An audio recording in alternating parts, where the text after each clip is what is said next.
Hello everyone, good morning. आज के दिन की शुरुआत करते हैं आज के इम्पोर्टेंट करंट अफेयर्स के साथ। सभी प्रश्न इम्पोर्टेंट हैं, इसलिए आप लोग वीडियो को अंत तक देखिएगा। और जो चैनल पर नए हैं वो लोग सब्सक्राइब कर लें, बेल आइकन को दबा दें और जिससे वीडियो उनको पास पहुंचे। चलते हैं सीधे आज के पहले क्वेश्चन पे।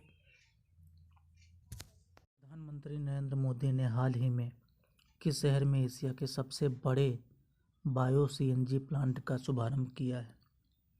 तो इसका आंसर है इंदौर। इंदौर में प्रधानमंत्री मोदी ने अभी सीएनजी प्लांट का शुभारंभ किया है। प्रधानमंत्री मोदी ने हाल ही में मध्य प्रदेश के इंदौर में एशिया के सबसे बड़े बायो सीएनजी प्लांट का शुभारंभ किया है, जिसके शुरू होने के बाद 400 बसें बायो सीएनजी से चलने लगेंगी। इस सीएनजी प्लांट से करीब 3,300 से 400 बसों के संचालन का लक्ष्य रखा गया है। अगला प्रश्न,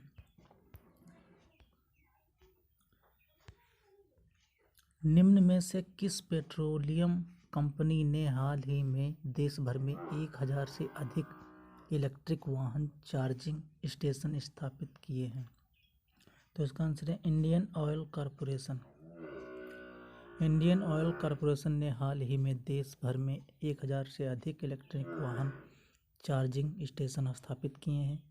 इंडियन ऑयल ने 2017 में जनता के लिए नागपुर में अपना पहला IV चार्जर स्थापित किया है। अब इसके चार्जिंग पॉइंट कई राज्यों और राष्ट्रीय राजमार्गों सहित 500 शहर में मौजूद हैं। अगला प्रश्न,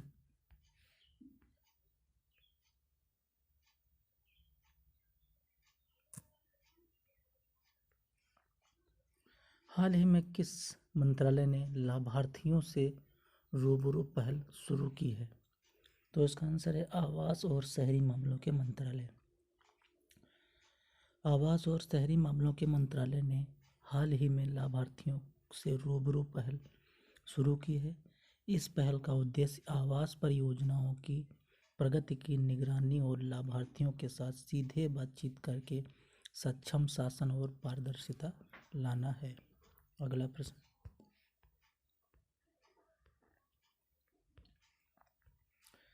बेल्जियम के ब्रुसेल्स में हाल ही में कौन सी यूरोपीय संघ अफ्रीकी संघ शिखर सम्मेलन का आयोजन किया गया है? तो इसका आंसर है छठा। बेल्जियम के ब्रुसेल्स में हाल ही में छठा यूरोपीय संघ अफ्रीकी संघ शिखर सम्मेलन का आयोजन किया गया। यह सम्मेलन अक्टूबर 2020 के लिए निर्धारित किया गया था, लेकिन कोविड-19 महामारी के कारण इसे स्थगित कर दिया गया। इस सम्मेलन की सह अध्यक्षता यूरोपीय परिषद के अध्यक्ष चार्ल्स मिशेल और सेनेगल के राष्ट्रपति मैकी सेल ने की है। अगला प्रश्न,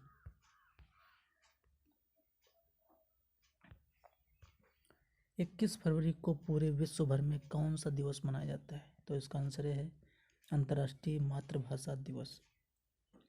21 फरवरी को पूरे विश्व भर में अंतर्राष्ट्रीय मातृभाषा दिवस मनाया जाता है।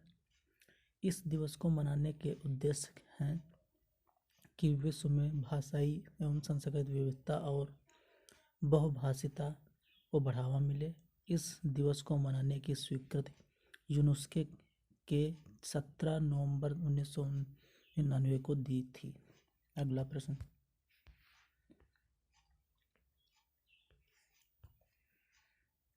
आर्थिक विकास संस्थान ने हाल ही में किसे नया निदेशक नियुक्त किया है? इम्पोर्टेंट प्रश्न है एग्जाम की दृष्टि से। चेतन घाटे को याद रखना, पेपर में आ सकता है। आर्थिक विकास संस्थान ने हाल ही में अजीत मिश्रा के स्थान पे, पहले अजीत मिश्रा थे, अजीत मिश्रा के स्थान पे चेतन घाटे को नया निदेशक नियुक्त किया है। चेतन घाटे 2016 से 2020 के बीच भारतीय रिजर्व बैंक की पहली मौद्रिक नीति के सदस्य थे। चेतन घाटे ने 1999 में claimer Claremont graduate university California से अर्थशास्त्र से पीएचडी की है। अगला प्रश्न,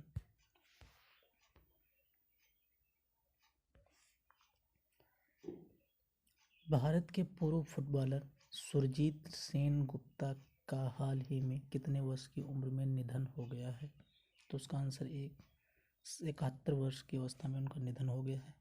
इम्पोर्टेंट प्रश्न है, पेपर में आ सकता है। भारत के पूर्व फुटबॉलर सुरजीत सेनगुप्ता का हाल ही में 71 वर्ष की उम्र में कोरोना की जटिलताओं के कारण निधन हो गया है। वे 3 बड़े क्लबों मोहन बागान और ईस्ट बंगाल और मोहम्मद स्पोर्टिंग से जुड़े रहे। अगला प्रश्न,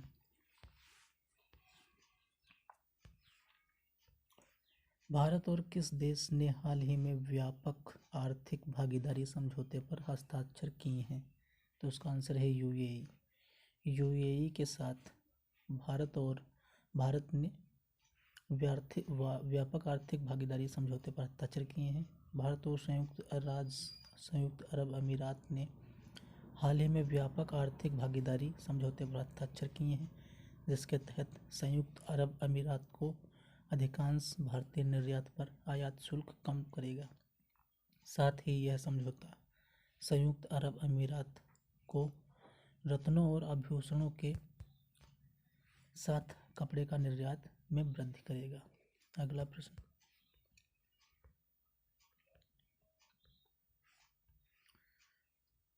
निम्न में से किस देश ने हाल ही में धोखाधड़ी को कम करने के लिए गोल्डन वीजा कार्यक्रम को बंद करने की घोषणा की है? तो ये इसका आंसर है ब्रिटेन। ब्रिटेन के सचिव प्रीति पटेल ने हाल ही में धोखाधड़ी को कम करने के लिए करोड़पति निवेशकों के लिए गोल्डन वीजा कार्यक्रम को बंद करने की घोषणा की है।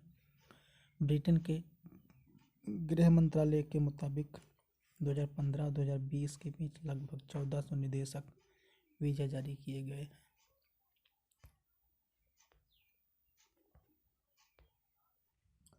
निम्न में से किस मंत्रालय ने हाल ही में इंटरनेट पर अपने अधिकारियों द्वारा गुप्त दस्तावेजों को साझा करने पर रोक लगा दी? इसका आंसर है सूचना एवं प्रसारण मंत्रालय। सूचना एवं प्रसारण मंत्रालय ने हाल ही में डेटा सुरक्षा पर नए दिशा निर्देशों को जारी करते हुए इंटरनेट पर अपने अधिकारियों द्वारा गुप्त दस्तावेजों को साझा करने पर रोक लगा दी है। सरकार ने नए दिशा निर्देश जारी किए जब उन्होंने पाया कि बड़ी संख्या में सरकारी अधिकारी गुप्त सूचनाओं के संचार के लिए टेलीग्राम और व्हाट्सएप जैसे निजी मैसेजिंग प्लेटफॉर्म का उपयोग करते हैं। अगला प्रश्न,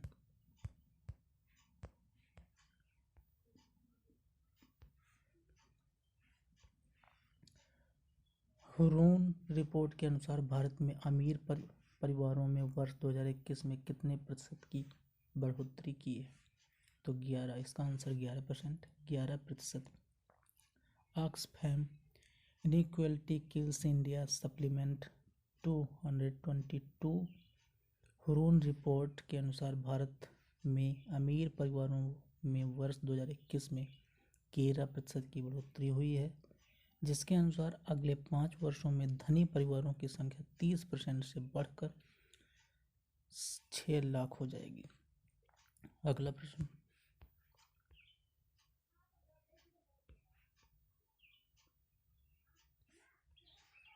Dada Saheb Phalke international film festival award 2022 का आयोजन किस शहर में किया गया? तो इसका आंसर है Mumbai. Dada Saheb Phalke international film festival award 2022 का आयोजन मुंबई में किया गया। इस वर्ष film of the year Pushpa the rise को दिया गया, जबकि सर्वश्रेष्ठ फिल्म पुरस्कार शेरशाह को दिया गया। सर्वश्रेष्ठ अभिनेता का पुरस्कार फिल्म 2023 के लिए रणवीर सिंह को दिया गया। अगला प्रश्न,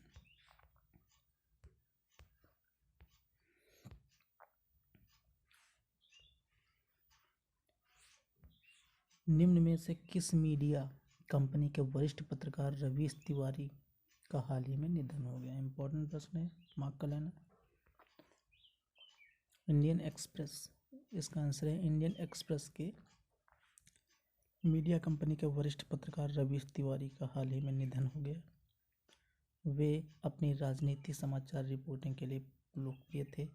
इससे पहले उन्होंने इकोनॉमिक टाइम्स में वरिष्ठ सहायक संपादक, इंडिया टुडे में एसोसिएट एडिटर और इंडियन एक्सप्रेस में वरिष्ठ सहायक संपादक के रूप में काम कर चुके हैं। अगला प्रश्न,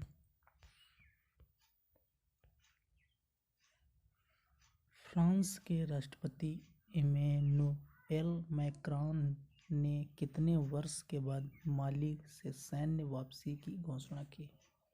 9 वर्ष बाद।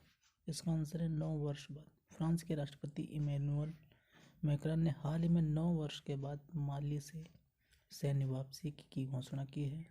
9 साल से अधिक समय तक जिहादी विद्रोह से लड़ने के बाद माली से सैन्य वापसी की गई है। फ्रांस ने पहली बार 2013 में समाजवादी राष्ट्रपति फ्रांकोइस होलादे के नेतृत्व में माली की जिहादियों के खिलाफ सैनिकों को तैनात किया था। अगला प्रश्न,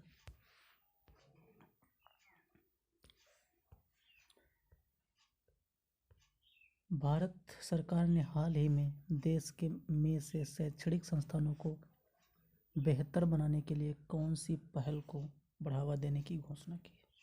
तो उसका आंसर है heal by India. Heal by India, Bharat सरकार ने हाल ही में देश के शैक्षणिक संस्थानों को बेहतर बनाने के लिए हील बॉय इंडिया पहल को बढ़ावा देने की घोषणा की है।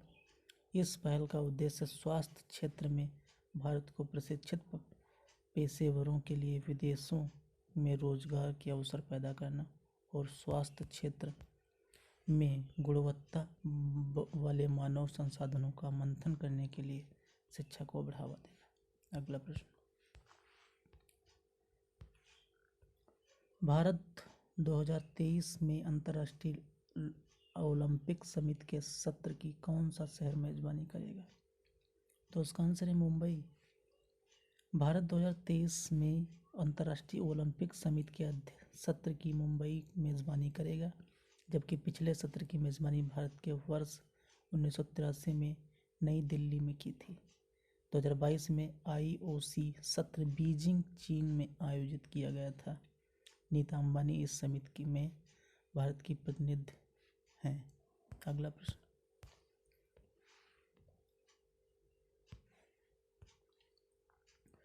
टेबल टेनिस खिलाड़ी मनिका बत्रा को हाल ही में किस ब्रांड ने अपने ब्रांड एम्बेसडर के रूप में शामिल किया है? तो इसका आंसर है एडिडास। एडिडास की ब्रांड एम्बेसडर बन गए हैं मनिका बत्रा। ये आंसर याद रखना क्योंकि इम्पोर्टेंट प्रश्न है, पेपर में आ सकता है। मनिका बत्रा एडिडास की ब्रांड एम्बेसडर हो गई है। टेबल टेनिस खिलाड़ी मनिका बत्रा को हाल ही में एडिडास ने अपने ब्रांड एम्बेसडर के रूप में शामिल किया है।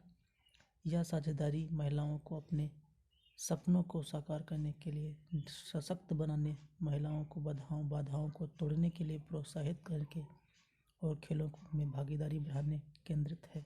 अगला प्रश्न,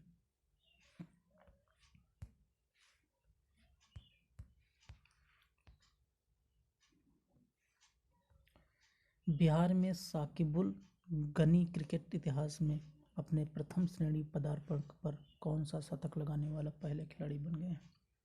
तो ये 13 शतक लगाने वाला। बिहार के मुताबिक गनी क्रिकेट इतिहास में अपने प्रथम श्रेणी पदार्पण पर 13 शतक लगाने वाले पहले खिलाड़ी बन गए हैं। उन्होंने Jadavpur university campus ground Jadavpur, Bengal में मिजोरम के खिलाफ प्लेट ग्रुप रणजी ट्रॉफी 405 गेंदों में 56 चौके 2 छक्के मदद से 341 रन बनाए हैं। तो आज के लिए इतना ही। उम्मीद करता हूँ कि आप लोगों को अच्छे से समझ में आया होगा और कल की क्लास भी इसमें इंक्लूड कर दी गई है। कल क्लास नहीं हो पाई थी। किसी कारणवश, तो वो भी प्रश्न इसी में है, कल के भी और आज के भी शामिल हैं। इम्पोर्टेंट प्रश्न है एग्ज़ाम के पॉइंट ऑफ व्यू से, आप लोग ज़रूर देखिए और आ सकते हैं आपके एग्ज़ाम में, आने वाले एग्ज़ाम में प्रश्न आ सकते हैं, इसलिए बोल रहा हूँ। मेरी वीडियो देखने के लिए धन्यवाद।